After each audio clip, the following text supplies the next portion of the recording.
Hello and welcome to the Mark Atwood Show, Adventures in a Meat Suit. Now, this show is called Adventures in a Meat Suit because we are spirits having a human experience and we're basically ghosts in meat suits. And I thought that was funny, that's why I called it that. Now, since I started this channel, I've met some unbelievably interesting people. But there's two people that got in touch with me who are, I don't even know how to describe them, but they're extremely funny and extremely interesting, and they have some very, very exciting and interesting insights into the way that this universe actually works, which of course then goes into questions about why we're here and how things, what life's all about. So I'm going to introduce, they want to remain anonymous for their own personal reasons, which I respect. So they're up on the screen here as us, but I'm going to call them Lucy and Juicy. Hello, Lucy and Juicy. How are you? Not too well. How are you? I'm very good and excited to have this chat with you. So what I want to do first is just go back a little bit in your own life and tell me, or tell the viewers, about your personal journey into getting to the point of explaining what we're about to explain. Well, this is the thing. I mean, I've watched some of your interviews in the you put up about when you were a child and you had visitations and stuff coming to you all the time. And I went through the same thing, and it gives you the good skulls. When you think about it, it's like, and then right from the age of 2, I used to have like things coming to me all the time, like people, blah blah. Parents thought it was absolutely crackers, blah blah, and then basically a medium put a ring around me to protect me and keep things away. But I started to sleep with the light on for like most of my teenage life, really. So you had a medium put a ring of protection around you. Yeah, apparently put a gold ring around me. So basically, I wasn't shining out into the sort of like cosmos, bringing things in, good or bad. So even right to the age of, I don't know, quite 14, something like that, I still slept with the light on. It diverted the energies from finding me. By having the ring or the light, or both? Both, like a gold ring and the light as well. That's really interesting, because I had to have the light on until I was a teenager. Yeah, same here, probably about 13, 14. It's like one of my sons is the same. Yeah, and all it was you were a bright light shining out, and things would come and find you, good or bad. We couldn't determine at that particular time. And then basically that sort of gave you sort of a bit of protection sort of thing, because it just diverted where you were. Interesting. That's the way I see it. But but it's nice to talk to somebody that had the same thing, because because you grow up with that, you don't really know what's going on, and then you sort of like bury it. And even when you think about it, it gives you goose pimples still. It takes you right back to them days when you had no control over it. So anyway, as I was growing up, they wanted to take me away and train me as being a medium. And sorry, who's they? The people that put the gold ring around me. And who were they? It's just a medium that used to go all around the world doing talks and doing sort of like live seances, really. And how did you find them? Friend of the family, they took me there. And why did they do that? I mean, what was it about you that made? There was somebody not that far away that used to sort of like be into that spiritual side. Oh, okay. I had my problems, and they said, "Well, why don't you go and see so and so?" And then from that particular point, he did some work and put this ring around me and everything else. But obviously, because of what I was, what you was, what other people are, people want to sort of like, well, I never trusted these people, really, because like right from a young age. One thing is, you've gone through like not trauma, but like not right as you're growing up. Yeah, not a nice and then all of a sudden, experience. people want to sort of train you so you can walk the stage or the world stage or whatever, doing what they did. And I was like, nah, I don't want any part of it. So anyway, forgot all about it, really, and then got sort of like, as time went on, the rave scene comes along and stuff like that. Then obviously you start doing stuff in the rave scene, and then all of a sudden, all the recreationals opened all my channels up. Okay, so let's just slow down, because there are some Americans and other people that are watching this that won't have a clue what you just said. So I'm going to break it down. I ain't got a clue half the time. So what you just said was that you had this experiences as a kid. There were spiritual people involved in the family. They knew that you were tapped in some way. So you got this medium was involved and it put a ring of protection around you. And you kind of, as you grow up, and this happened to me as well, because when you get in your 20s, you kind of block all that stuff off, don't you? Yeah, it disappears. It disappears because you're so busy just trying to establish yourself in life in the 3D. So then the rave scene. So the rave scene, to anybody who doesn't know, that was basically in the 1990s, wasn't it? Yeah, 90s. Yeah. And it was massive in England, and basically it was like somebody would ring you up and say there's a rave on in this field at this address in the middle of nowhere, and you turn up looking for it. Yeah, you turn up in the middle of nowhere, and everybody took ecstasy, right? Yes. Which was it's a pretty good drug, right? So I've done work on it, and even sort of like I think in America they used to give it to people with marriage problems. Well, because it's exactly. Anybody that doesn't know what it does, it basically pulls down on your serotonin, and you have a little tank in your head of serotonin, and it drains the tank, so you get this burst of serotonin. So you love everybody, basically. Absolutely everybody. And it is an extraordinary experience. And more chatty. And it also strips a lot of sexual energy away, where you can have a conversation with a female or male, and you're on a level. Yeah, you're on a level because that's right. You're cuddling people out of pure love. Yeah, and there's no sexual tension. There's no this. There's none of that. And by the way, I'm not endorsing this to anybody. No. I'm just saying. I'm not. No. I understand it, and I understand what drew you to it, and I understand it can be a phenomenal experience for people. And the rave scene was really interesting. And one of the interesting things about the rave scene is that it was probably created in the same way that the Beatles were created, in the same way as all popular music was created, by the Tavistock Institute. Were you aware of that? I'm not. No. So I am aware of when the rave scene was pulled to pieces. They actually, I don't know if you're aware of it. The government stepped in and made the double beat illegal, and there was a massive kick-off in London about it. Well, they made what illegal? The double beat. The old rave music used to work on a double beat. They got rid of a beat in the music. A beat in the music. It's called the double beat. Yeah. An up and a down. Yeah.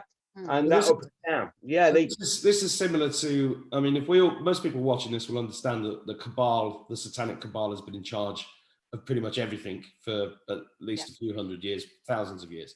A long time. One of the other things they did in music was change the frequency from 432 to 440 hertz. And 440 hertz disrupts you energetically. Yeah. 432 hertz is the natural frequency of music, which harmonizes you and harmonizes your energy field. And it used to work by doing this thing like the double beat. It just proves this again. Yeah. You can actually look into it. I think it was about 1995. 1995, and that's when the radio disappeared. Yeah. They also clamped down on the music license. They stopped white labels coming in from abroad. Yeah. And really clamped down on the music license to try and just try and put a halt on it all, really. Yeah, because they realised that with the harmony with the ecstasy that was created with that, links everybody together, and it was creating an energy. Well, I mean, look, I've got a mental image in my head of one of those fields with the music going and everybody on E, and just this beautiful energy coming out. Beautiful. Yeah. Amazing. Absolutely amazing. Absolutely amazing. Yeah. I mean, them days are gone. You know what I mean? They can come back. Oh, they are. Yeah, too right. Yeah, they're coming back. Fingers crossed. Fingers crossed. Well, in all honesty, they are, because obviously everything's all been shut down. Hang on. You're jumping ahead. Sorry. You know that. And I want you to explain that. Let's go chronologically. So I've explained what the rave scene is to anybody that doesn't understand it. What happened then? Well, sorry. So then, obviously, over a period of time, I started opening up my channels. So basically, the sort of like the natural protection I had around me, obviously got broken away. So then, all of a sudden, I started seeing not people. I've never seen a ghost not since being a kid. I've never actually seen a ghost, or where I've actually been. Proof of the pudding, if there's such thing as ghosts, why don't we see dinosaur ghosts? Very true. Well, I've got an answer for that, because I don't think dinosaurs ever existed. Well, you're probably right on that score, actually. 'cause, I like, think they invented dinosaurs to be a cover story for all the giant bones, you know, the bones of giants. well, yeah. I mean, and Yeah, I won't get right. into it yet, but the That's just giant size theory. of it, I understand that 2 million %, because like the universe we've been in, say the 24 size, is a third of the size of the real size. Well, That's I'm just going to close this window. Hang on. Okay. Got some of my kids are playing outside. They might be a bit noisy.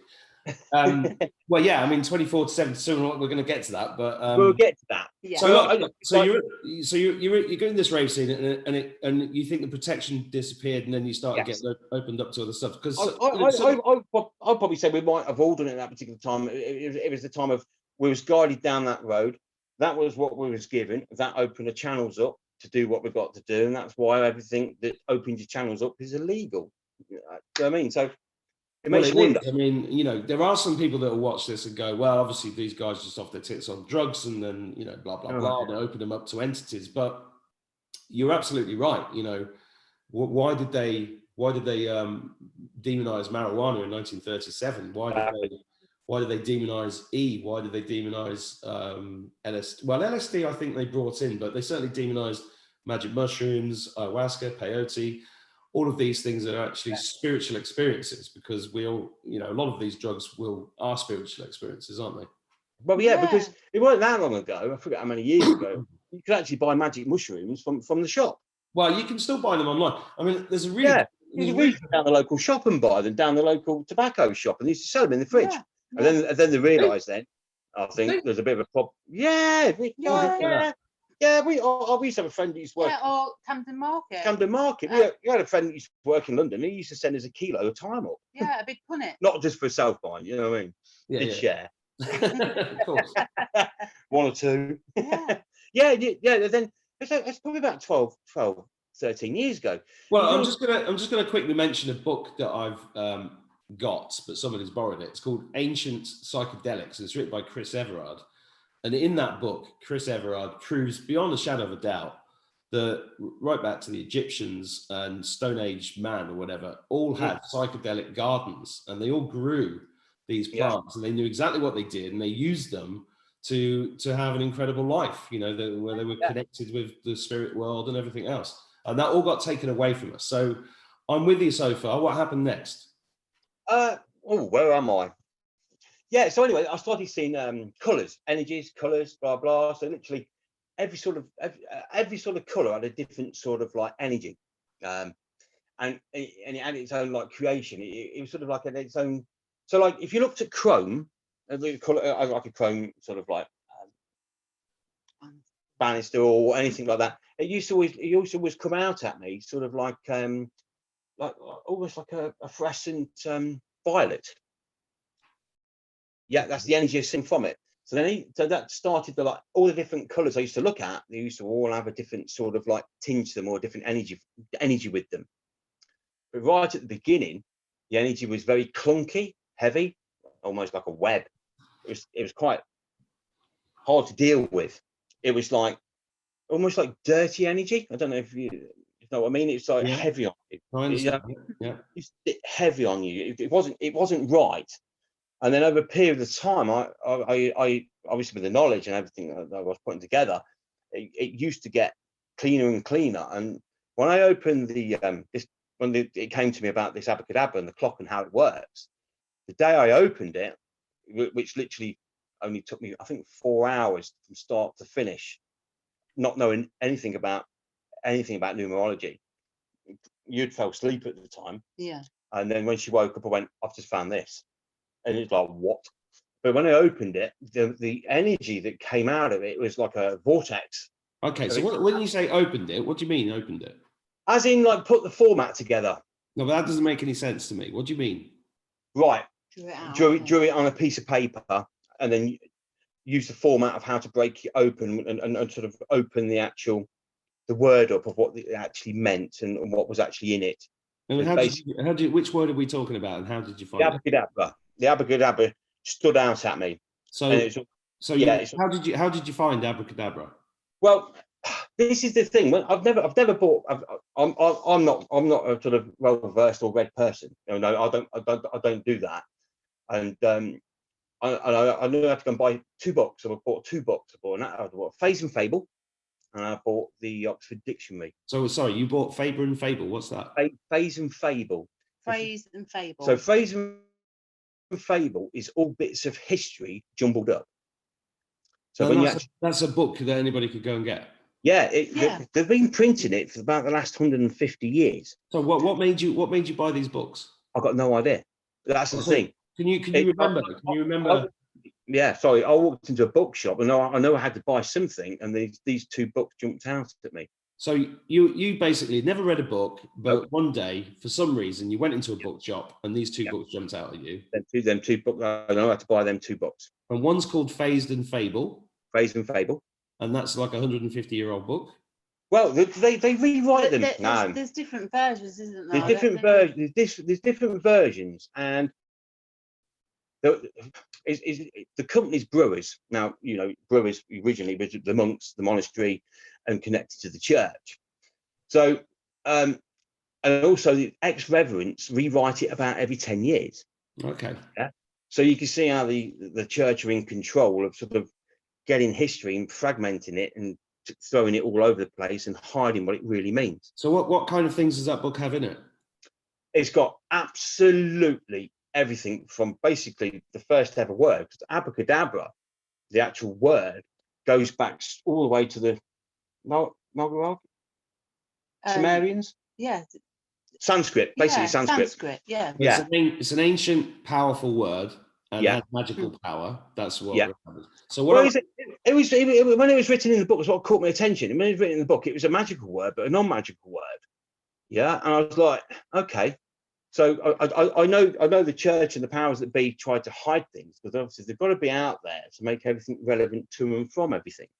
So they have to have all these bits of history and snippets in place. It's like a stepping stone for them.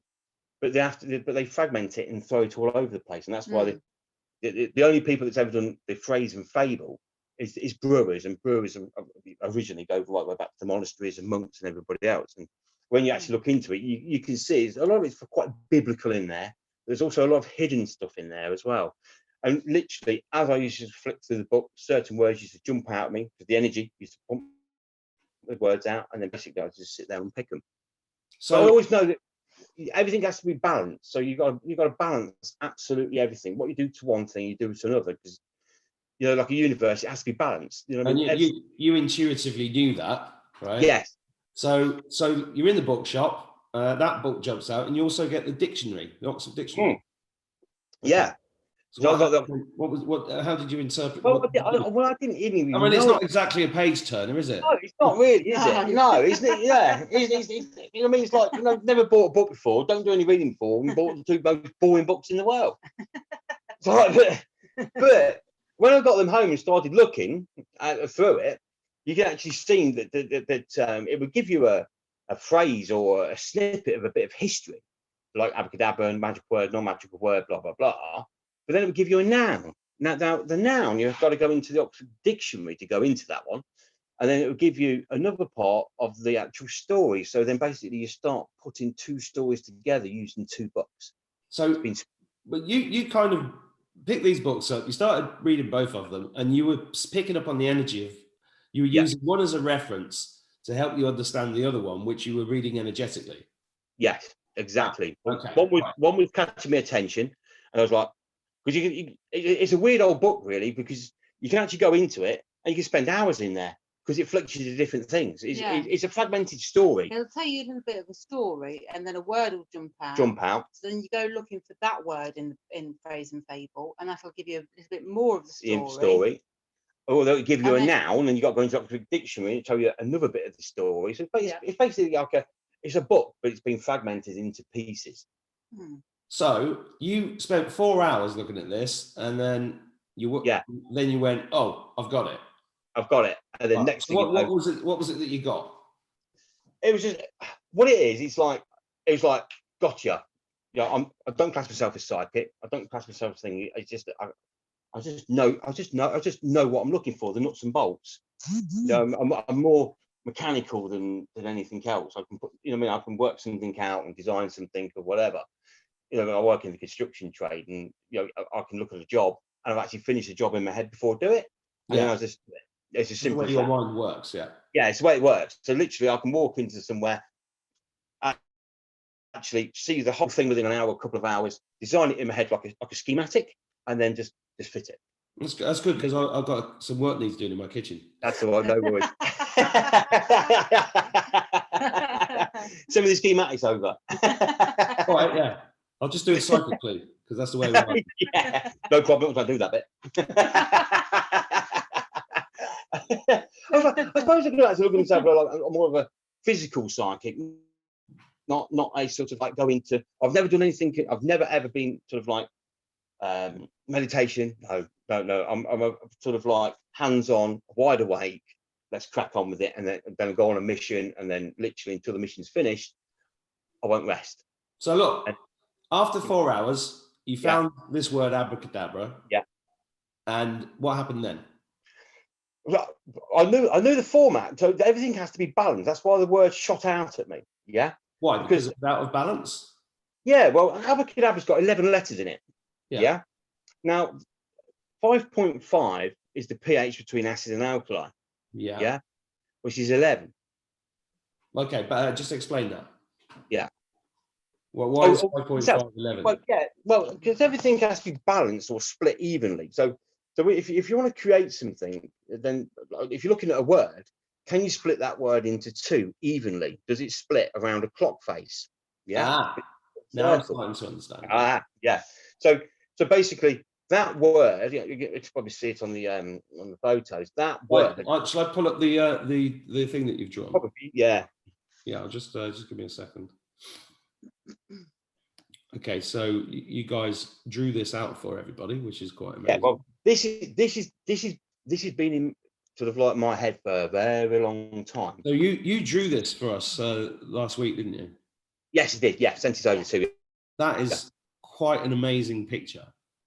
Yeah, and it looks complicated. If you looked at it and you didn't know what the hell that was about, then basically you think, where's that come from? You know what I mean? Or how do you get to that? But you take it back to basics. You take it all the way back to the original point. So I've even said that before with people with relationship problems and stuff like that. Yeah, there's a good time and there's a bad time. Yeah, you don't know when that good time and bad time was. So if you put yourself on the point of good time, bad time, wherever it is, bad time hasn't happened, and you continue with your life. Yeah. So there's a point of origin with absolutely everything. We don't know where it is. You will never find it because billions of permutations have happened to get to where we are from that point. So I always work on a point of origin. It's good time, bad time. It's simple as that. So basically, the good time, bad time is like there's a point in the center of that clock.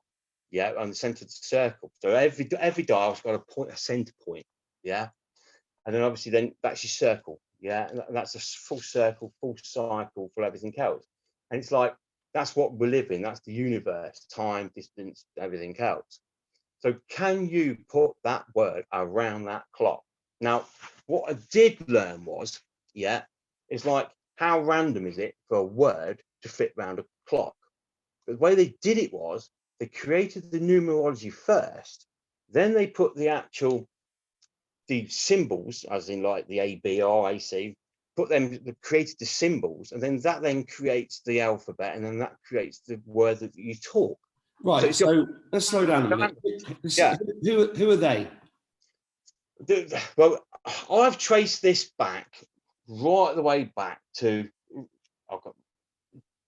the Assyrians. The Assyrians. Right. So just explain who they are for anybody that doesn't know who they are. Yeah. And I think it's the Annunaki. Yeah, is it the Annunaki? The Annunaki is supposed to be the sky people that came down and created the human. Exactly. Yeah. And they're the ones, the pine cone. The pine cone. And what? And the back. Sorry, what does that mean? The stone symbols of the Annunaki. Yeah, there's carvings out in where it is now. But there's carvings of the Annunaki, and they carry a pine cone. pineapple, I think. Yes, it's called a pineapple. Yeah, but it's Well, a pine. I thought the pine cone represented the pineal gland. Yes, exactly. But they actually, I've got the write-up down there, and you can actually see they called it the pineapple. Yeah. Well, what's that? Well, what's that sound like? The pineal gland. Yeah. Yeah. And I always work on sounds like. Yeah. So if it sounds like something, it's because of what it is. So. And in that phrase and fable, it's the symbol of knowledge. Yeah, it's a symbol of knowledge.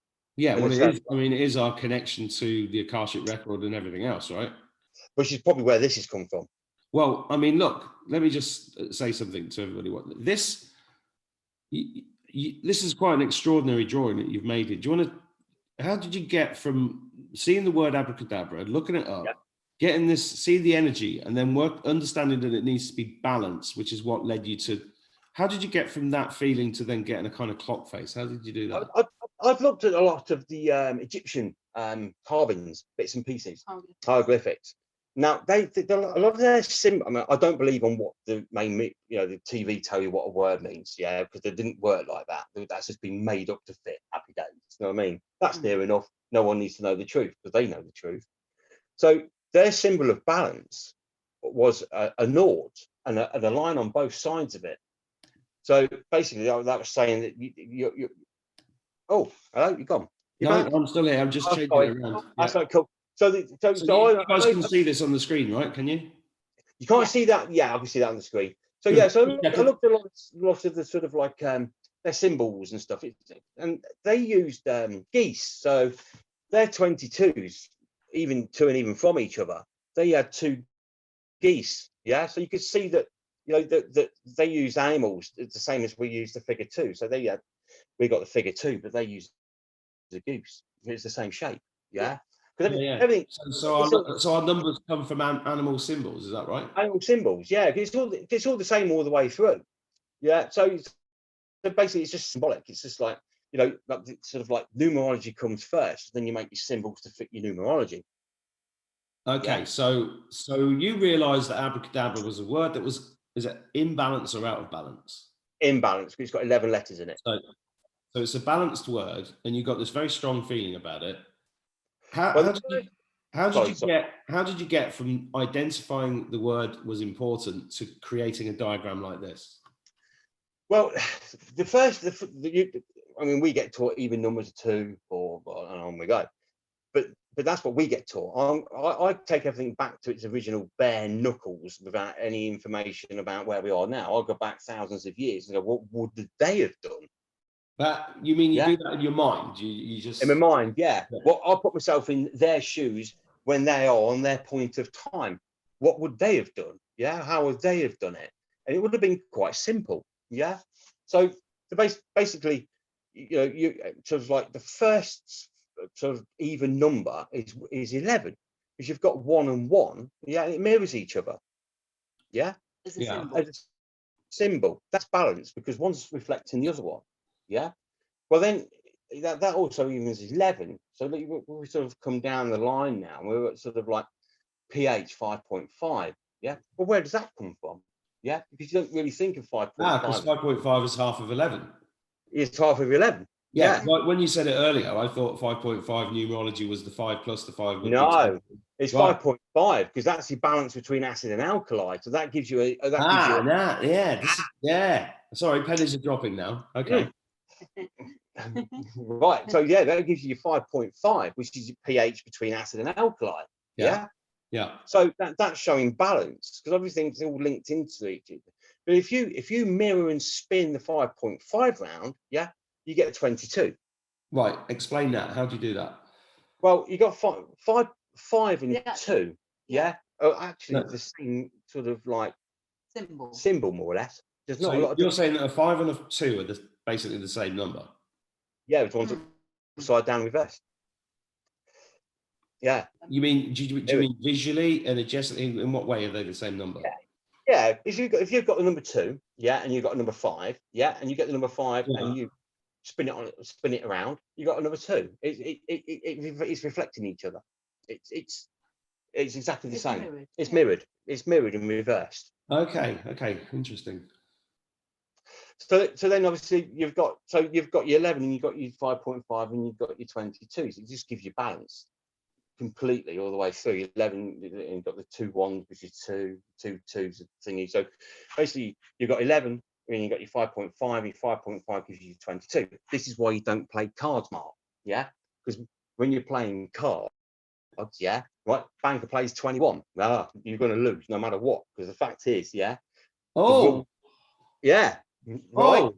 Yeah, don't play that game. I'm telling you. Pontoon, never. Yeah, pontoon. Yeah, banker plays 21. Right now, Wow. now, so if you play that game, right, and literally you get a picture, you get a 2, you're fucked, because like the next one's going to be 10.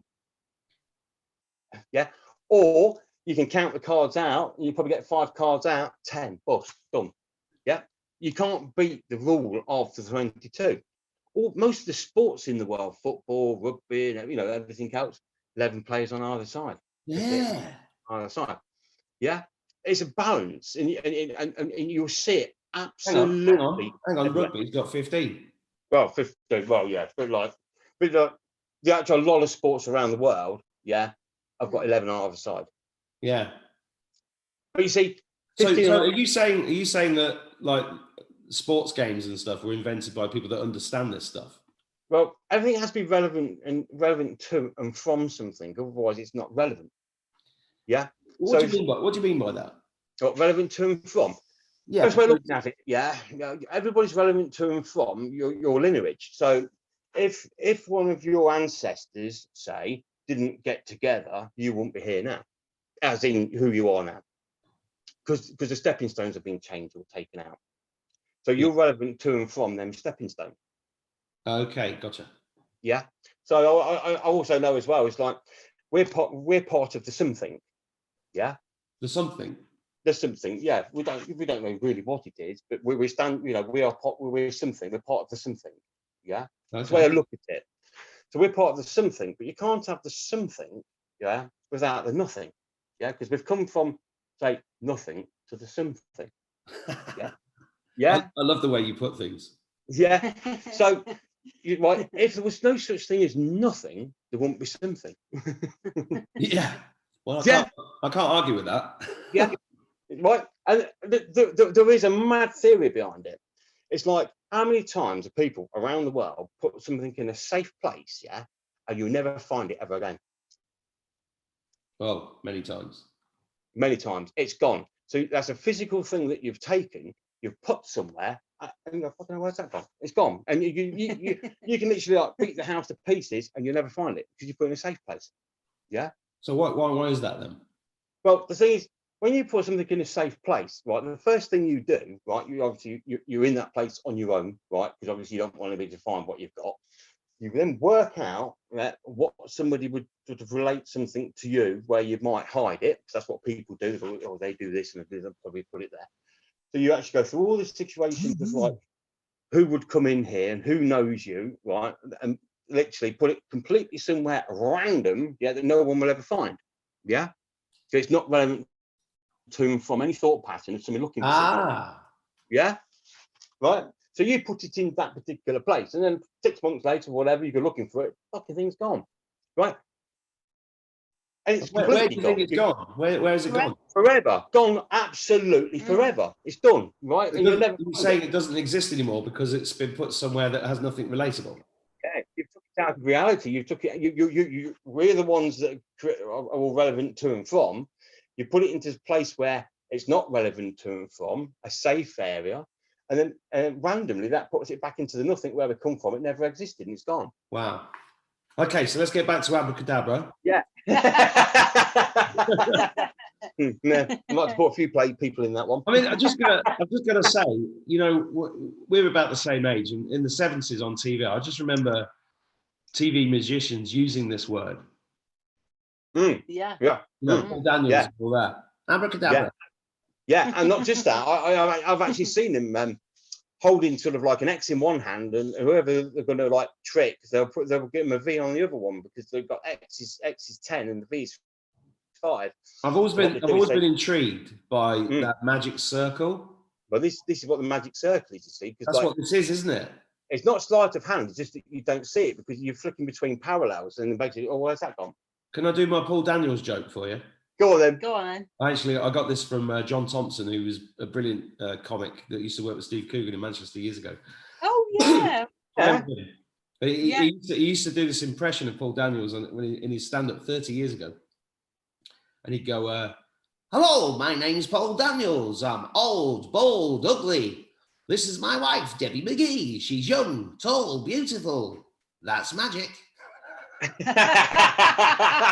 or that's money. I know. John Thompson is one of the best stand-ups I ever saw. I don't know why he gave up. and this is another major problem. This is like where has the funny's gone? Oh, the humour. Yeah, I was talking. What you mean, the gag? I was talking to somebody the other day. Yeah, we used to always watch Tom and Jerry and everything else. It's got a format. Oh, it's so boring now. Yeah. I mean, I was talking to JCK the other day. We both have a love of Benny Hill. Yeah, exactly. And I was so relieved. I was like, oh, I thought I wasn't allowed to like that. And yeah. even tonight in the car with my son, I said, Joe, do me a favor. Could you just sing Ernie, he drove the fastest milk cart in the West for me? And because he remember I taught him it years ago and he sang it to me in the car. I was in stitches.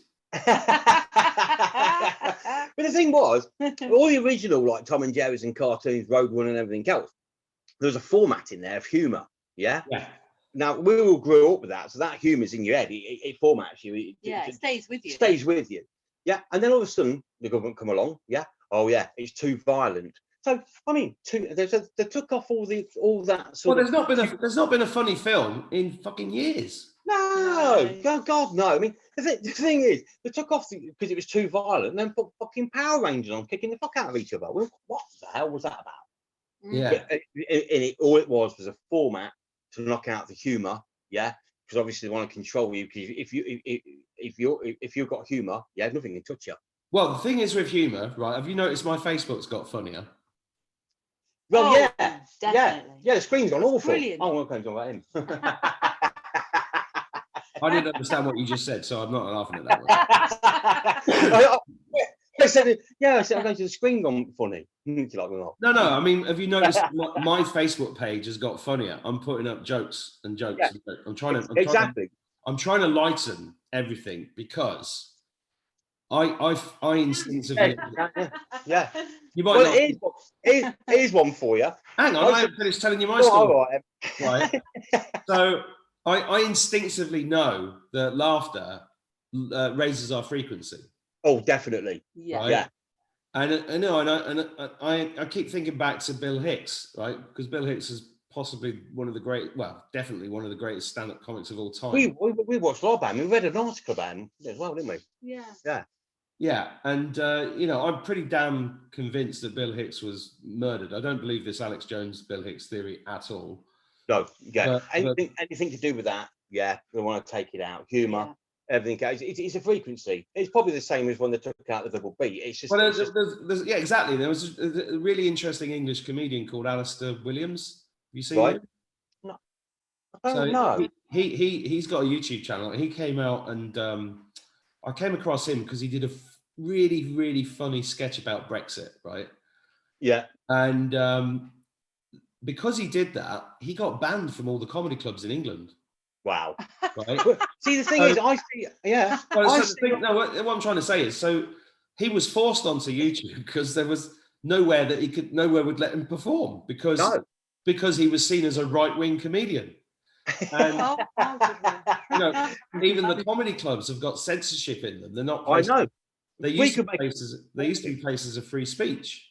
Yeah, I know. I was saying to you ages ago, all the comedians are fucked, right? Because they're not allowed to say anything out of term. Yeah, nothing. But all of us lot, we can have a field day with it. Well, I was involved in the stand-up comedy world 30 years ago, and right. I was a stand-up comic for 7 years, right? Yeah. And I knew lots of the really great comedians. I knew Steve Coogan and Caroline Aherne and Dave Gordon and Henry Norman. Freddie Starr as well. They're all out. Well, the guys that I knew were known as the New Wave, right? Yeah. So you had the 70s comics that they were called the mainstream comics. Then you had the alternative comics like Alexi Sale and all of that in the 80s, and Ben Elton and all that. Yeah. And then the new wave was like Steve Coogan, John Thompson, Caroline Aherne, Henry Norton. And it was like heavily centered around Manchester. And there was Frank Skinner, and there were, you know, from Birmingham. And, you know, in the 90s, there was this really, it was kind of a revival of actually really, really funny people. They're really, really, I mean, Caroline Aherne was one of the funniest people I ever met. And Really? I did a comedy workshop with her and Frank Skinner in Wythenshawe in 1990. And she got up and she did Sister Mary Immaculate. I don't know if you ever saw her do that. No.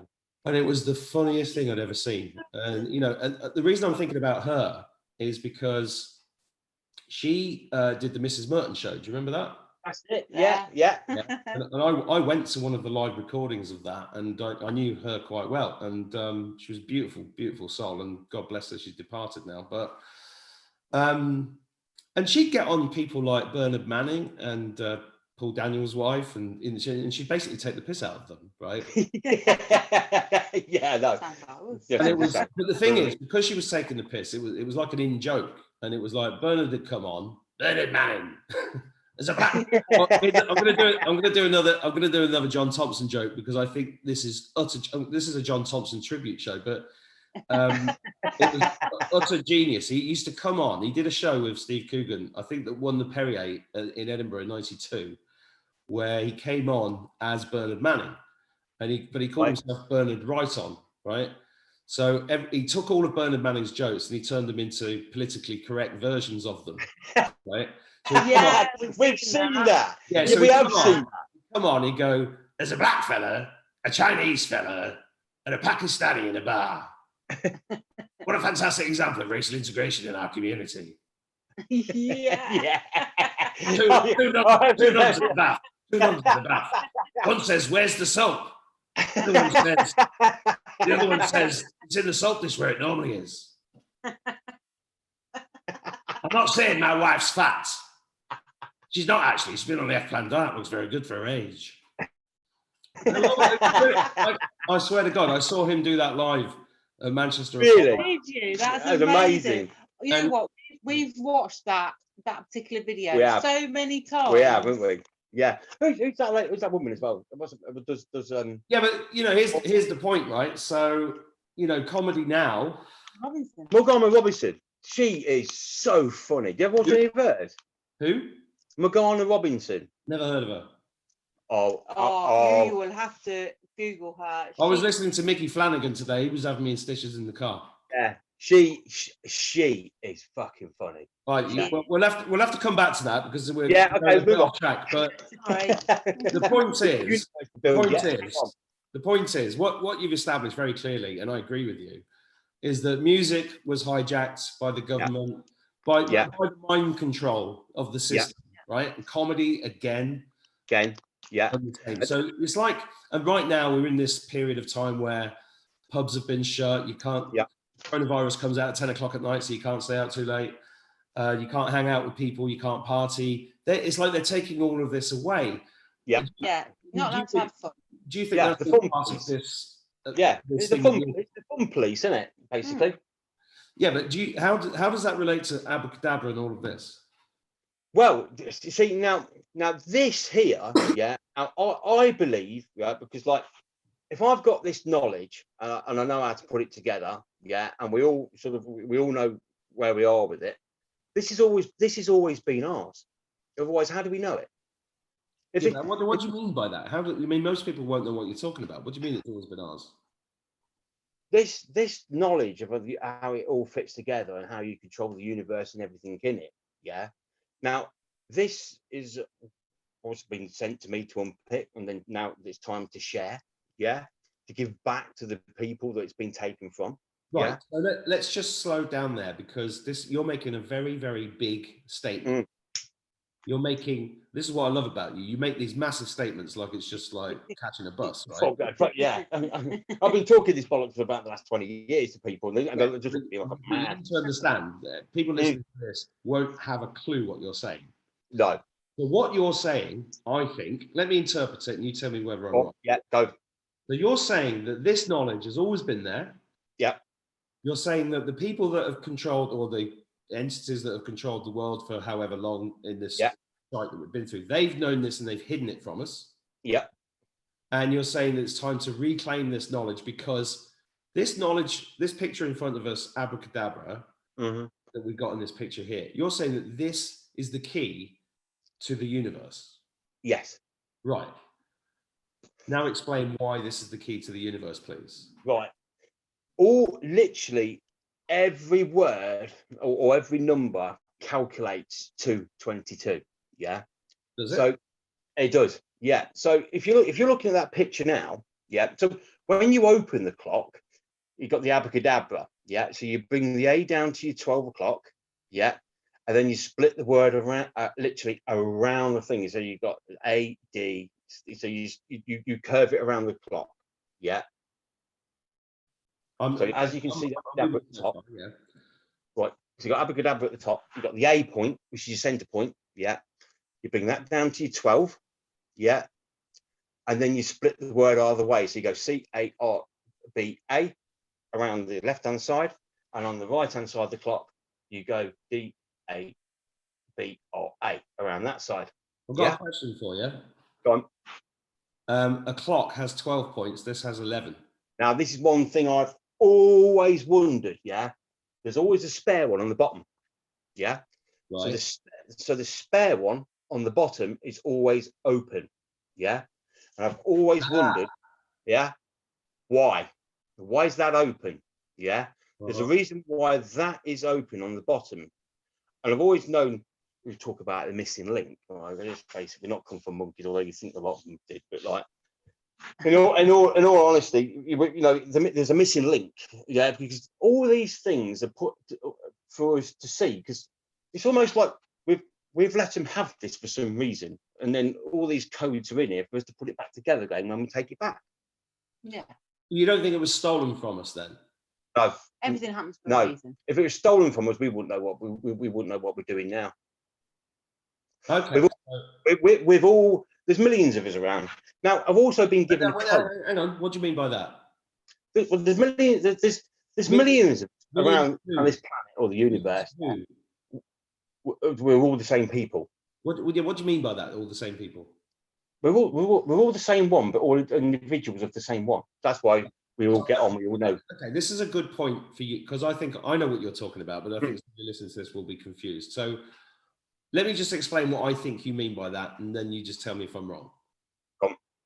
So when we first started speaking, you said to me, we are the original people.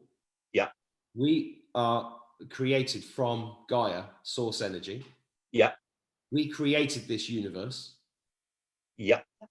And because we created it, we then wanted to experience it. So we created human beings. And then we are, when you say we're the same people, what you mean is that we're fractals of that original source energy. Of that original source. And now we created the human race in order to experience the majesty of this creation.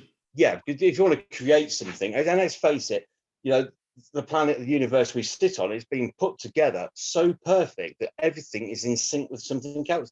Well, everything's a perfect system. Exactly. It works. And everything's found each other to make it exactly perfect.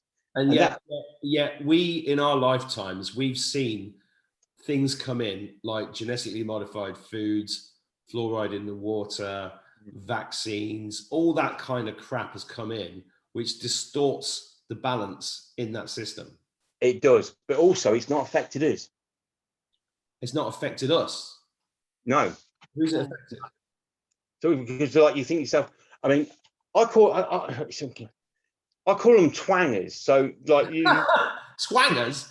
Yeah, it's like so you imagine you got an elastic band on the floor, yeah, and you grab one of these people and ain't got a fucking clue what you're talking about, and they think everything's doom and gloom. Are these the people wearing the mask right now? They're the ones, the ones. So they're the twangers. Twangers, right? Because it's like it's like the clangers, yeah. So it's like an elastic band on the floor. So what you do is you grab hold of them, and you lead them, and you explain everything. You can spend a week doing it. And as you're going along, you're putting stakes in to try and help them come forward, you know, to move forward with the knowledge and see the obvious. And then as soon as your back's turned, twang, they're back into the elastic band and took all the posts out again. Yeah. And then you got to start again, and then start And again. it literally is almost like you've never had That conversation. So what's going on right now is Yeah. that I mean, it feels very much like a division in the human race right now Huge. between the twangers and the clangers. Yeah, because at the end of the day, no matter what you do, you turn your back, twang, they're back. We've literally tried every single permutation of trying to give them more knowledge to help them to move forward, and literally the next day it's like you've never had that conversation. Oh, and the thing is, we spent I've experienced that myself over the last 30 years. I know I agree with that, and I wonder, is it worth even trying to do that? Because well, in all honesty, we've given up.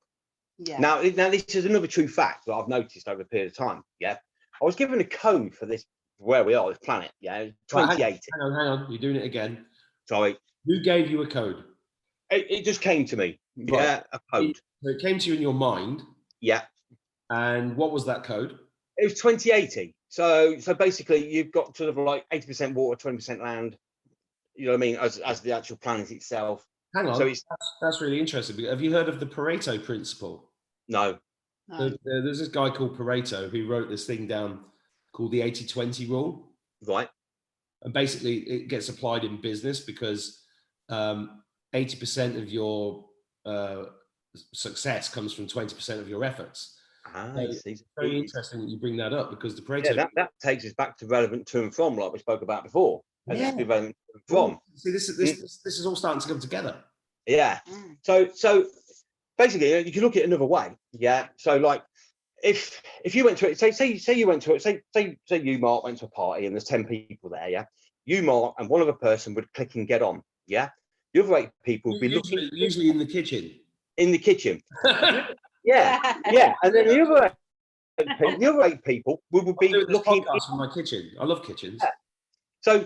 So basically, if there was 20 people there, there'd be 4 of you. Yeah, and you can. That's a general sort of thing. So if you're like on this podcast we're doing now, if you're one of the 8 looking in at the 2 weirdos, this isn't for you. Because the fact of there's 80% of the population around here, that aren't the same as us. Right. So let's just recap there.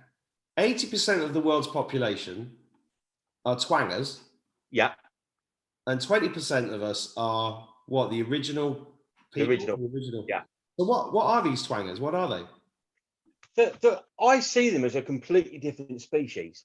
Yeah, but what does that mean? Is it alien? What does it mean? No, well, I mean, I've got a friend on the Isle of Wight. It probably upset him, but I think it's about 35,000 years ago, the last Neanderthal man sort of disappeared off the Isle of Wight. Well, Neanderthals is very interesting, because I've read a lot of stuff that says that the Neanderthals were far more advanced than we were. Yeah, they're far more advanced, but there's also they're quite aggressive as well.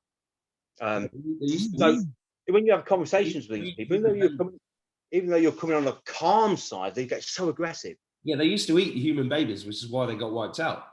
Yeah, right.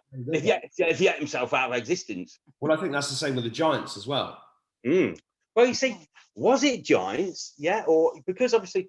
I know what you're going to say now. Let me preempt you. Yeah. I'm going to say this planet used to be a hell of a lot bigger. A lot bigger, a third bigger, massive. And that's what we're seeing when we see giant bones. Yeah. Because and this relates to another theory I have. I don't know if you've heard about this, like Tabletop Mountain in South Africa, Devil's Mountain in America. Yeah. They're actually tree stumps. Well, yeah, because the thing is as well, if you're compressing something in, from say 2/3 its size, and you're pushing it into that, all the land, and it's going to go bump, bump, bump, bump, bump, bump, bump, all your mountains and everything else. It's compressing everything because you've got the same size, but you're compressing it. Why did we go from being big to being small and now back to being big again? Because that's really what you're saying. That's what it's almost like we've had to do what we've had to do. Yeah, we've had to create everything basically to create. So this universe that the one we was in, the old 24 size, was all negative. Okay, I'm going to have to stop you again. Sorry. because people listening to this will not have a clue what you just said. So what you told me, what you two told me a couple of weeks ago was that we'd already ascended. Yeah. And we ascended from level, you call it level 24. Yeah. To level 72. Well, we ascended onto the 48. So that's why a lot of people are feeling a lot of like compression going on. So they feel more fluid, head feels clearer, feel more healthy because the compression's come off. So where we're at now, we're on like a split parallel. So you got two 24s, which is 48. Yeah, so it's twice the size of the 24. That's why you feel. I'm just going to interrupt again, because when you told me that about a week ago, I told you that I just had like a day before I was stood outside and I actually said to myself, I feel taller. Yeah. Yeah. And you said, well, that's because we're now level 48 and we're double the size. But everything's relative, so you can't see it. Yeah, you can't see it because everything's relevant to and from the original size, you see. Because everything's relevant to and from, it has to be relevant to and from. So we start off of a full size, then we as we sort of like create something for what we need in the future, you create a double parallel. So you're squeezing the two together to a 48, and that then creates the 24 off the bottom. Right. So that's where the compression was. You probably just lost everybody there. I probably have, yeah. So let me just recap. So the question I asked was, yes, why was I do believe that there's a lot of it in my head over the years, studying all sorts of stuff. I come to the conclusion that this planet was definitely bigger than it was until recently, right? And there's certain things that I found out, like Michael Tellinger's 6 foot tall human footprint in granite in South Africa. Yeah, probably yours. So one of ours. That was mind-blowing. Have you seen that footprint? No. Yes, I've seen it. No, I have seen. You showed. Yeah, you did show me, didn't you? Did I? Okay, so that's one thing, which is mind-blowing. And when you see that, right, you cannot deny something is a foot, right? Did I just say that? Right. I did send a message to our warden when he's going about the med beds. I said, does it work in feet and inches? Apparently, that's everything. So, there's that. There's these mountains, right? These mountains don't make any sense. They are cut off at the base. If you imagine they look like tree stumps, right? And if you actually go into the mountains themselves, the material that they're made from, it's a bit like the Giant's Causeway in Northern Ireland. And there's a corresponding space in Scotland, right, which I've sailed around in a tall ship, and it's the same stuff. It's these hexagonal shaped things, and they tell you that it's molten lava, but that cannot be true. It just can't be true, because it just no way that molten lava would form perfect hexagons, right? Well, would you say if you compress something into something, that's a shape you'd get? Well, very possibly, because this is to do with cymatics, right? Right, and sacred geometry. So, which again comes back to numbers, which all relates to abracadabra. So I'm just gonna go around this subject to get back to abracadabra, but I've seen, like, there's lots of evidence. If you drive across, I used to live in Morocco, right? And when you drive across Morocco from Marrakesh to Essaouira, it's like a complete wasteland, right? And you see all these small rocks. The whole place is just small rocks. It looks like somewhere that had a nuclear war. And if you look at the Sahara, similar thing, right? You know, it's all turned to glass. The sand. There's somewhere in the desert. There's glass everywhere because the silica's gone into sand. Oh well, the silica sand is turned into glass, and they think, well, there might be a nuclear sort of explosion to do that with the heat. Well, that's what I mean, right? There's lots of evidence to say that. And if you look at these mountains, these mountains look like they were tree stumps, which implies that somebody cut the trees down. Yeah. And if you look into mythology, as it's known, you'll see loads of mythology about these giant trees and people living in these trees because they were massive and people made their homes in them. and all of these mythological creatures and everything lived there. And so I'm not saying that, anybody listening to this, go and do your own research. I'm not saying, listen to me, I know exactly what I'm talking about. I'm just saying that I have a feeling, and also my intuition tells me that that is the case, right? Yeah, and definitely. I agree 100%. And I've always been drawn to that kind of information as well, right? Naturally, like you get given signals in your head, and then you go and look at something, like you went into that bookshop. So yeah, when I was a kid, I loved the Magic Faraway tree, and that was all about a big tree and people living in it. Yeah. And magic. Well, look at Jack and the Giant Beanstalk. Mm. And what did the giant do? It ate people. Well, he's another weird one more on kiddie toy. He's like, I found that as well. So when I was looking through the Egyptian side of it, they always had symbols of a crocodile in the pyramids or whatever. But I don't think, you probably tell me, I don't think they ever had a crocodile as a god. Well, I wouldn't know. I'm not an expert. I'd bring Graham Hancock and ask him. Well, I used to do a lot of skim through stuff. I used to skim through quickly, just pulling out what I needed to pull out. And what I did notice was the symbols of the crocodile, but there wasn't any symbols of the god of the crocodile. Yeah.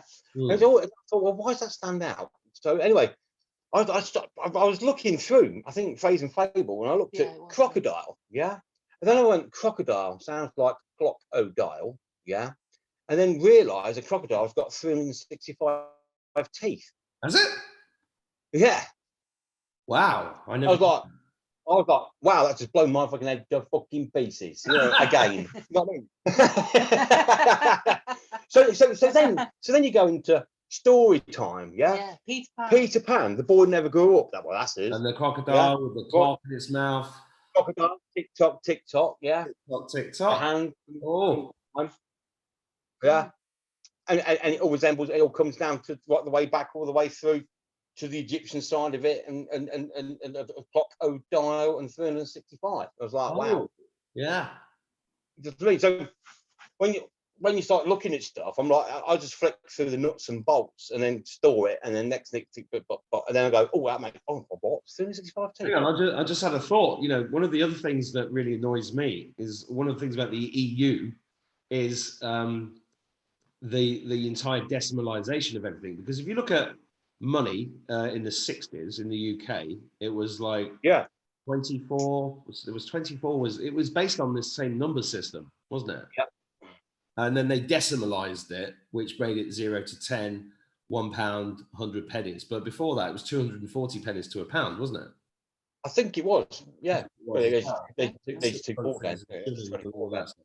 And then the other thing is, of course, you just mentioned it with the med beds, feet and inches. Yeah. 12 inches to a foot. It's the 12 again, right? 12 signs of the zodiac. You've got, and then, I'm living in Ireland now, and it used to be, 20 years ago, it was miles and it was feet and inches, but now it's kilometers. America still is. America is still in feet and inches. Yeah, that's joke. I used to joke years ago. I used to say, so is England. Yeah, I used to joke years ago. What's the difference between metric and imperial? Oh, I don't know. I goes, well, about 300 years and Napoleon. Right. Well, that's also interesting because I've just realised that England is kind of half metric and half imperial still. Yeah, you buy some screws, you buy some 3-inch 10s. What's that about? You buy some screws, 3-inch long, but the heads on them are 10 mil. So yeah, so why do you think England's mixed up like that? Because I mean, England is a power sensor for this universe, isn't it? England is the spot. It is the power sensor. I mean, it's Stonehenge. You've got from England, or the centre point, the nearest centre point, which is Greenwich Mean Time. You control the east, the west, and everything else in it. You got longitude, latitude, the whole lot. So well, I mean, I always it never made any sense to me why the British Empire. I mean, it's this tiny poxy little island, right? And it took over the world. Yeah. How? Yeah, exactly. Yeah, how? It's like how? Because I've got another one for you. We'll talk about another time. It's like every terrace house in Great Britain was built between, I think, about 80 up to probably about 1914, the First World War. Yeah. Yeah. Well, that's a wonder of the world. How in about 20 or 30 years they built the whole infrastructure and put everything in here in 30 years with no skilled labour. What do you mean? Well, if you think about terrace houses in England, yeah, all the houses, you know, we've got the terrace house and everything else, yeah, it all looks the same, yeah. They're all built the same. They're all built the same. They've all got the same standard. They've all been built by the same person. They've all got the same faults. Faults. They've all got the same sort of like skirting boards. And that's countrywide. That's countrywide. You're talking, yeah, hundreds of thousands of terrace houses. Yeah. Hundreds of thousands of terrace There must houses. be millions. Millions. I know this. Yeah. So The first house, by the way, the first house I bought was in Manchester, in Moss Side, and that was a nice. Why did you leave the area? Hey, I'll tell you what, this is obviously off topic, but when I moved there, there was a front page cover of the Sunday Times saying, "Is this the most dangerous part of Britain?" And I've walked through there by mistake. And it was a picture of a kid in a bandana, you know, and 7-year-old kids used to hold up the shops with guns, right? But I'll tell you this, I was never happier. Exactly. I loved it there. It was a beautiful. We went clubbing there years ago, and we was walking. Anyway, we thought we'd walk back. Remember, we got lost, and we're like, we're not from there. And we went to his petrol garage to get some more fags and bits and pieces, and find out where we were. He went, "Are you driving?" We went, "No." "Are you in a taxi?" We went, "No." He said, "Get in the shop now and phone the taxi." No, I once got chased by a gang of kids. They were throwing bricks at our car. But anyway, that's off the subject. But terrace houses, I don't really understand what you mean. They built hundreds of thousands of terrace houses in a 30-year period without any skilled labour, and they all had the same fault. What's the point of what do you mean? Why is this important? Well, it's just another thing that's just caught my attention. Yeah. So It doesn't make sense. before, yeah, it doesn't make sense. Before the sort of like the Industrial Revolution, yeah, everybody lived in the farms as farmers, blah blah, working in the fields, farm labourers, and everything else. Yeah. Yeah. So when that sort of ended, and obviously the Industrial Revolution took on, yeah, the railways were built, all the terrace out, all the mills, and everything else was all built in a short space of time. The roads. I was in. Have you ever been to Yorkshire, where obviously Richard Arkwright and the Spinning Jenny and all of that stuff was created? Yeah. There's a place there in Yorkshire which is, there were these industrialists that actually built these sort of, I suppose, like communistic areas. So they were entrepreneurs, capitalists, but they built these places where the people got these perfect houses. Yeah. And they'd house the people, they'd feed the people. They looked after them like almost perfectly. I mean, it was like a kind of. You used to take them on holidays with them and everything. Yeah. Yeah. I mean, what happened there? I don't know. You're the guest. You tell me. Yeah. On about holidays, just a quick, it's off target. Yeah. We have the leap year every year, don't we? Yeah. So we have an extra day. Sorry? Every 4 years. Yeah, every 4 years, sorry. Yeah. So every 4 years is the leap years. We have an extra day. Yeah? Now, if you're on salary, yeah, you're now working that day for absolutely fuck all. Nor do you get a free holiday because it should be a bank holiday. So not only do you work that holiday, yeah, extra day, you get fucking taxed on it as well. When it's a free day, and if you're on salary, you should be getting the day off no matter what. Oh no, with Konya, you work it and then they tax you with it as well. Yeah. Yeah. What's that about? Well, taxes. Yeah, exactly. But no one's ever tweaked it. No, they've got contracts all over the place. Anyway, let's go back to why the terraced houses. What's that got to do with the Abracadabra? It's just something that caught my attention. It's like the First World War, 1914. Yeah. So when you think of infrastructure that was built from plain field sites, yeah, over the whole of Great Britain in between, say, 1870 and 1914, every brick had to be made by hand. Every road had to be built. Every infrastructure had to be built. The whole thing had all the glass for all the windows. The glass, the windows, the wood was cut down, the disc was done, skirting board. All of that infrastructure, yeah, was built, yeah, in 30 years. Now, I work in the construction, and it takes us 3 years to build a bloody house sometimes. So, and that's just one. And that's just one. So what's that got to do with Abracadabra? Well, I'll tell you what it is. It's almost like how many parallels are we on and we keep coming into? Now I'm going to have to stop you there because I know what you're talking about. You're talking about parallel universes. Yes, exactly. It's almost like this has been created and they put people in it. This has been created. Right. Who are they again? Well, who's in the long term? Yeah, putting people in place to do what we needed to do.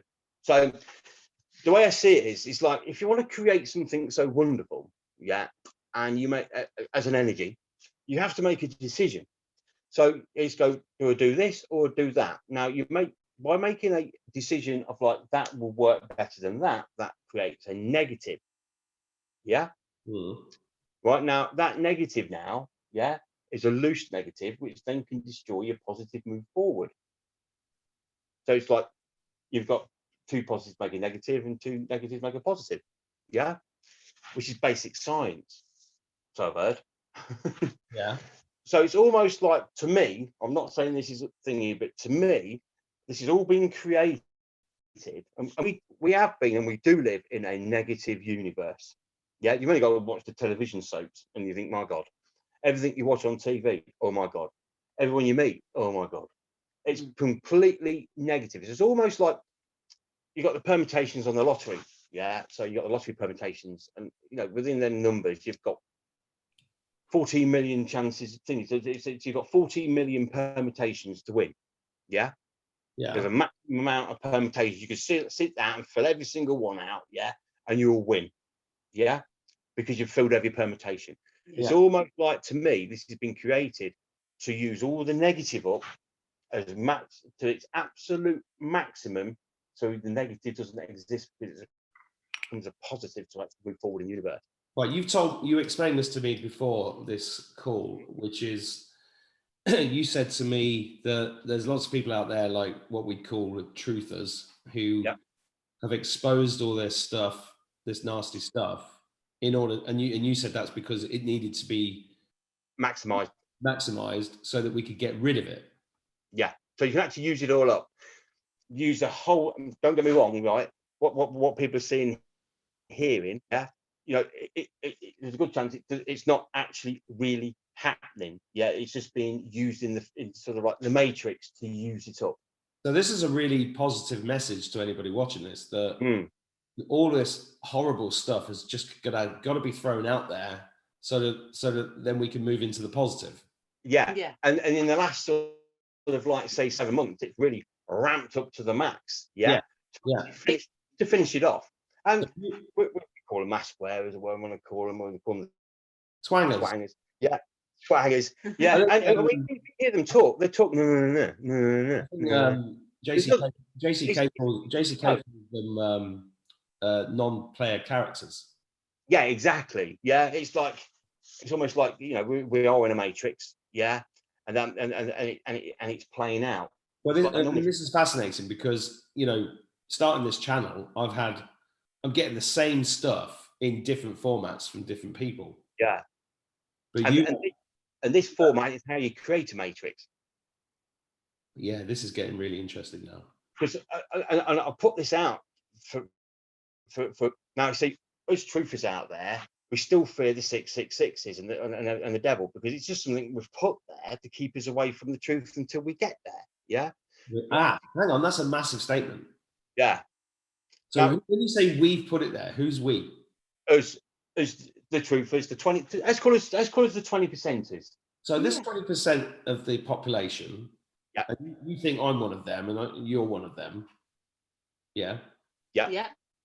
You believe that we are the original energy. Yeah. Manifested, and we've got a job to do here. Got a job to do. We sort of stepped in at the end of the story. Yeah. So is that why this sort of spiritual awakening that a lot of people are going through has sort of happened in the last sort of 8 years or so? Yeah, it's boomed like that. Yeah. There's been a massive growth in this. It's almost like we've stepped into the party now. It's time to move on. Yeah, so we were kind of asleep before, having a good time, blah blah blah, and then suddenly it's like, okay, here we are. Because that's how it feels to me. It feels like you've got a job to do now. Get on with it. Yeah. And we're all parts of the same thing, because we're all one. Yeah, like the male, the females, we're all one. We all work together. Yeah, and each one of us is doing a little different thing. Yeah, where it all comes together as one. And you know, how did you get drawn to me, for example? It's when I watched an interview. Yeah, and I think the award is, and you were saying about when you was a kid, blah blah blah, and I went, ooh, that to me is somebody. I'm going goosebumps now. Is that when I started talking about demons on Charlie Ward? yeah, you was talking about the thing when you was a child. Similarities. I went, that is the first person I've ever fucking heard say exactly what I've been through. Do you know what's really weird about that is that there was no way I was going to talk about that stuff. I don't talk about that stuff, but I am more vocal about it now. But you know, when I was talking to Charlie, I said, you know what? We're here now, so I might as well tell you this. And then I told him, in front of like 100,000 people. Doing the same thing. Yeah. Now I've been doing the same thing to people, yeah, and the people that sort of like 20%ers, they're like, wow. The 8%, they can't take it in.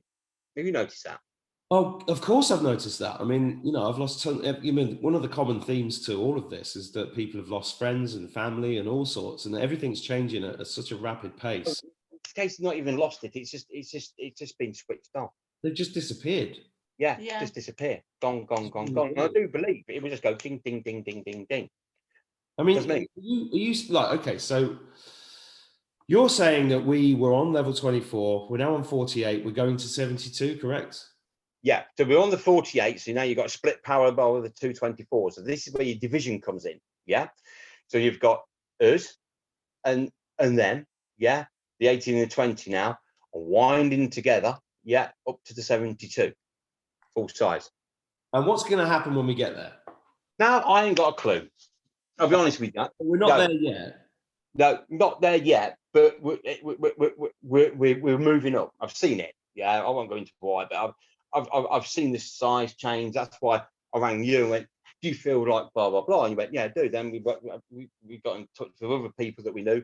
Do you feel like this? Yeah, we do. But no one actually asked me, like, oh, well, how do you know that? And then I spoke to other people. Do you feel like that? No, I'm more miserable. I thought, oh. Yeah. So you know, we're involved with things. We do things, and then we sort of send the feeders out to see if there's any sort of like repercussions of what we've done. Well, and then like, I've told you stuff off the call. Incredible things have happened in the last couple of days, which we're not going to discuss here, but absolutely, yeah. I've never felt happier. Exactly. Yeah, like we save you smiling, healing.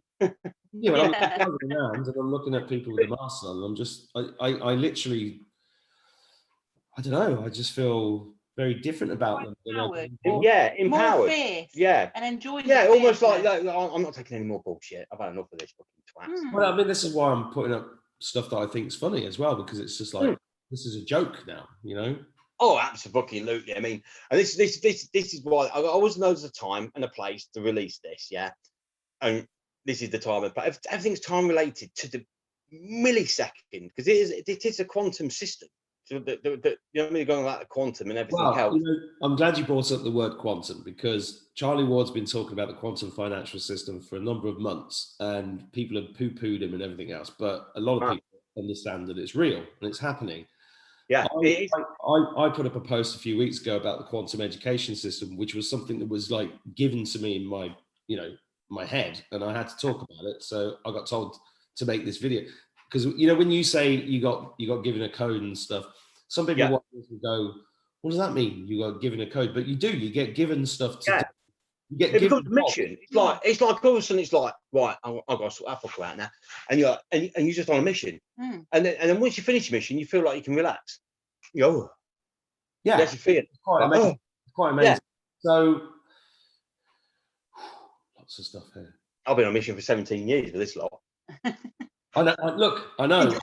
It's been horrific, but like, you know what I mean? Like, it's been enjoyable, and I always went back in for more. You know what I mean? It's like. Well, look, let me tell you this, right? We've been talking for about an hour and a half now. Oh, really? Oh my god. Yeah, and let me explain something. Take the phone bill. Well, none of that matters anyway. I mean, as you know, as you know, right, we have covered a lot of stuff here, but I know, and you know, that we haven't even scratched the surface. No, I could We talk. haven't even explained this diagram yet. Yeah. But this is, you know, we're talking about the creation of the universe. It's not the smallest subject in the world. Not really. No. It's easy to do, but like, yeah. Look, I know you say that, and actually, I agree with you, because the manifesting I've been doing in the last 2 days is off the charts. Yeah. And Off just a quick the charts. one. Yeah. Yeah. Just a quick one, so people know what we're talking about. You're looking at that as a flat, but that's actually a sphere. Yeah. So if you can imagine what you're looking at there, that's actually a sphere. Okay. Yeah. Right. So that's a sphere. Now, it's quite easy to control the universe and the sphere and everything in it. And that's why these Masonic lodges are like, we're the masters of the universe. We can do what we want and everything else. Really? Well, you should look after this a lot better, because like, I've got it. Yeah. So like, if we're the masters of the universe and blah, blah, blah. Yeah. Well, how come I know what it is? Yeah. So the thing is, within that circle, yeah, or you can imagine, you can put any symbol you want, the Mason symbol, A, B, C, D, E, F, G, all the alphabet.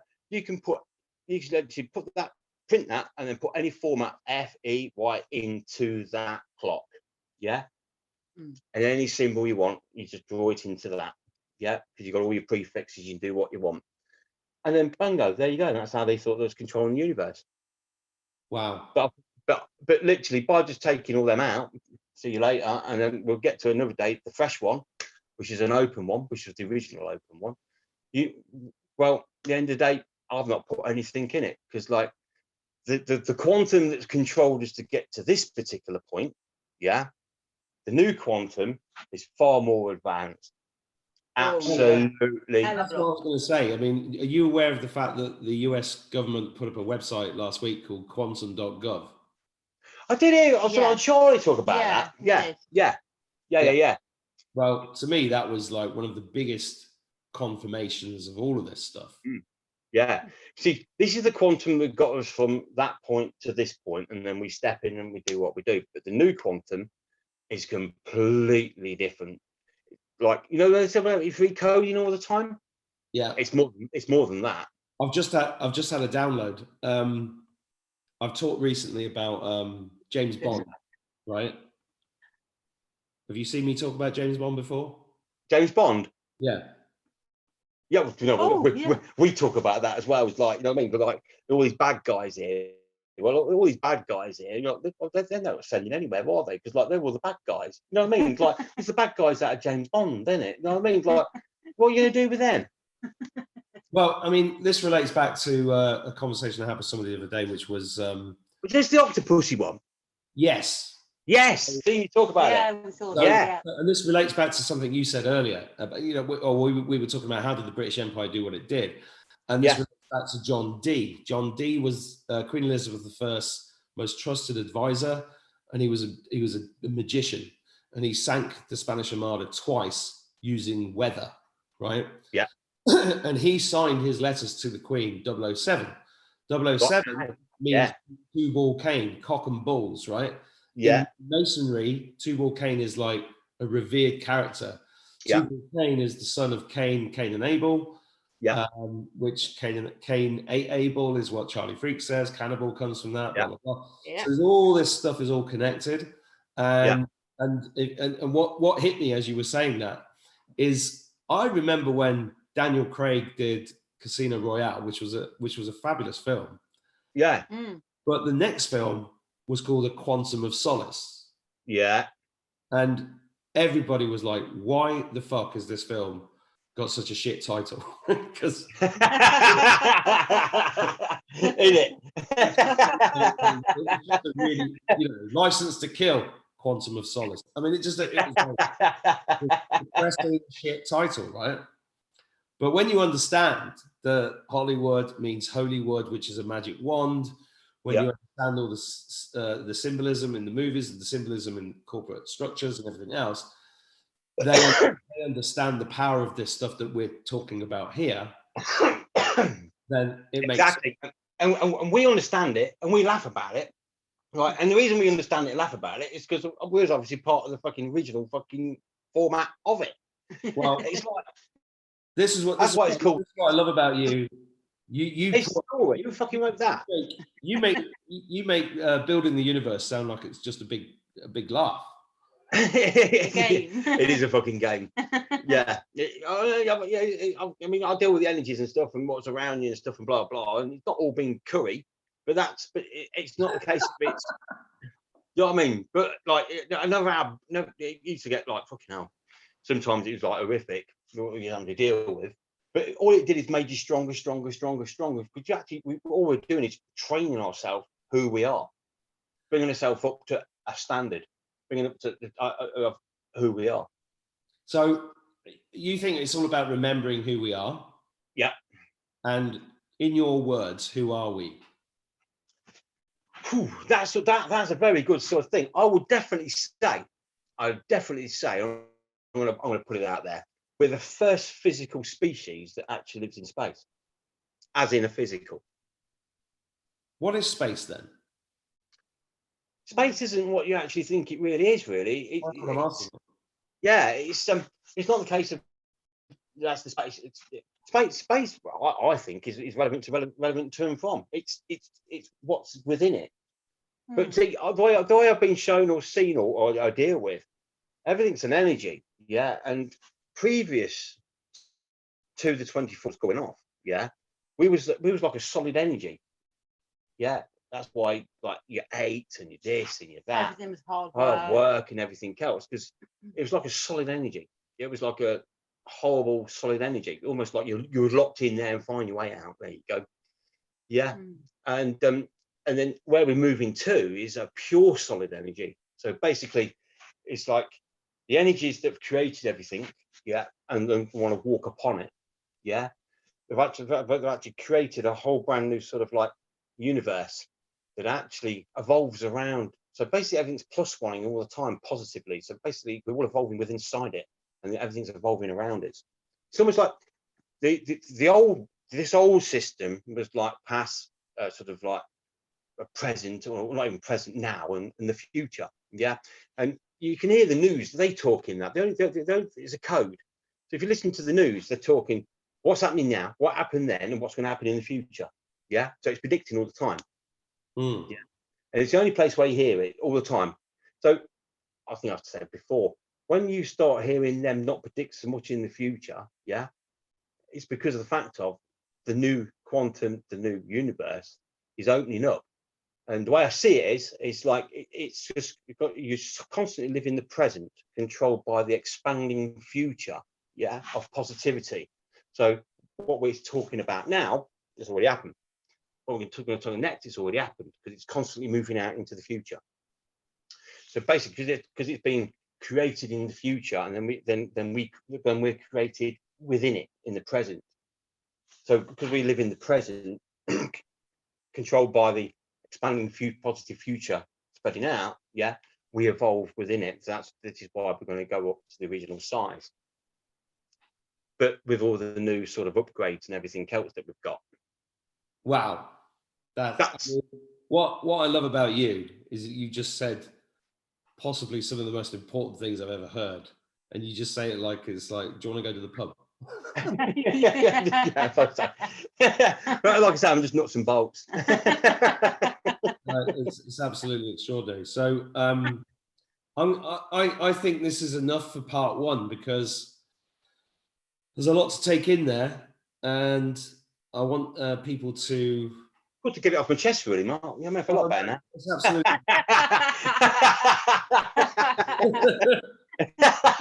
Yeah, it's quite a big thing to get off your chest. Well, yeah, it is really. I mean, I love your show, like, you know, the nutty ones, and if there's a trophy of the most nuts, I'm going for it. You know what I mean? Well, the thing is, right, I run everything on intuition, and I know that you're not nuts. yeah. Well, I know I'm not either. I know. But the thing is, though, with our humour we've got, and blah blah blah, yeah, we're like the secret, like nutty assassins, because no one fears somebody that people think are mad, yeah. So like, if people think, oh God, them lot, right? blah, blah, blah. You just slip in there and do what you got to do because no one gives a fuck. Well, you know, there's loads more to talk about. There's your trips to Saturn. Yeah. There's your subterfuge in the really powerful buildings around England that you've done working over the last 30 years. There's a proper explanation of what all these gifts are that you just mentioned. There's a ton more stuff we haven't even started to explain the Abracadabra document yet, right? No. But we're nearly, you know, an hour and 45 minutes, I think, into this, and That long. I thought it was only 10 minutes long. So I'm gonna call an end to this as part one, because this might end up being 10 parts. This is Oh yeah, right. More than that. Oh yeah, I can talk. That's why I can't wear a mask. I burn the fucking hole in it in about half an hour. It just don't suit me. That's because you're trying to smoke a fag in it. That's why. Years ago, quick one. Years ago, this, fag means cigarette. We're not being homophobic. Right.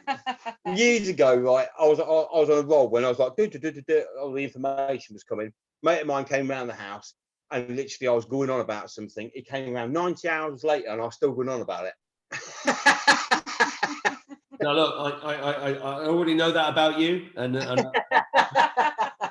both of you. I think there's a huge amount of information for people to take in here. Anybody that's got to the end of this, well done. Oh yeah, definitely. It's wonderful to hear you talk about it. I hope you don't mind the fact that I've interjected just to keep it, because you do have this brilliant tendency to just talk about it like it's like falling off a log, but it's big stuff, and that's why you were chosen to do this, I guess. Well, I'll tell you what I do as well. I'll tell you about the quantum, but I'll tell you offline. We'll get to that. Stay online. I'm just thinking about the people watching this now. I'll tell you something. Yeah. I'm just thinking about the people watching this now. So what I'm going to do is I'm going to wrap it up with you two now. I'm going to ask anybody that's watching this, if you find this interesting. It's possible that this kind of information may go against the system, which means that it might, you know, the YouTube channel could disappear. Also, anything could happen. I want to get into part 2, 3, 4 and everything else as soon as possible, but this is, you know, it's currently 11 o'clock at night here. I'm like, 11. That's a lot of information in one piece. That's right? 22:52. 22:52, actually. I can see it. Perfect balance. I get it. Exactly, as I said. Oh, man, yeah, I've just seen it. So anybody that's watching this, please make sure that you click the link in below the video, which in the description, which is my email list, because you know it might be that's the only way I can tell you about episode 2, 3, 4 or anything else that I'm doing. So please do that. Thanks for listening to this so far, you guys. It's been a big test of me to not call you by your names. So thank you very much. Yeah, thanks a lot. I think I've done very well there. So I'm going to call an end to part 1, and we're going to do part 2 very, very soon. Yeah. So massive thank you to both of you so far, because that's a lot of stuff. There's a lot more to come yet. Yeah.